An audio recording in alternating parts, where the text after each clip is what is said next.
অবৈধভাবে সমুদ্রপথে ইতালি যাওয়ার সময় ভূমধ্যসাগরে নৌকাডুবিতে সলিল সমাধি হয়েছে গোপালগঞ্জের মুকসুদপুর উপজেলার ৩ যুবকের। স্বজনদের হারিয়ে নির্বাক পরিবারগুলো। দ্রুত মরদেহ দেশে আনার পাশাপাশি দালালদের বিচারের দাবি নিহতের পরিবার ও এলাকাবাসীর। সজীব বিশ্বাসের তথ্য ছবিতে ডেস্ক রিপোর্ট। পরিবারের অসচ্ছলতা কাটাতে স্বপ্নের দেশ ইতালিতে পাড়ি জমাতে চেয়েছিলেন গোপালগঞ্জের মুকসুদপুরের চর প্রসন্নদী গ্রামের আরাফসান ইসলাম আশিক। 18 বছর বয়সী আশিক দালালকে 18 টাকা দিয়ে প্রথমে লিবিয়ায় যায়। সেখানে পৌঁছানোর পর নির্যাতন নেমে আসে তার ওপর।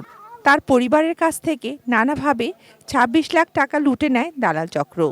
ইতালি যাওয়ার পথে ভূমধ্যসাগরে নৌকোডুবিতে সলিল সমাধি ঘটে আশিকের। ছেলের মৃত্যুর খবর শোনার পর নির্বাক আশিকের বাবা মা। একই অবস্থা একই গ্রামের মোহাম্মদ আব্দুস সাত্তার খন্দকার ও মোল্লাদি গ্রামের রফিকুল শেখের পরিবারের। স্বামী, বাবা আর ভাইকে হারিয়ে শোকের মাতম চলছে পরিবার দুটিতে। একটু সচ্ছলতার আশায় ভিটে মাটি, স্ত্রীর গয়না বিক্রি করে দালালদের হাতে লাখ লাখ টাকা তুলে দিয়েছিল ভুক্তভোগী পরিবারগুলো। আর এখন মরদেহ দেশে আনা নিয়ে সংশয়ে রয়েছেন তারা। স্বাস্থ্যকর অল টাইম ফ্যামিলি কেক, সব সময় অল টাইম হেলদি লাইফ।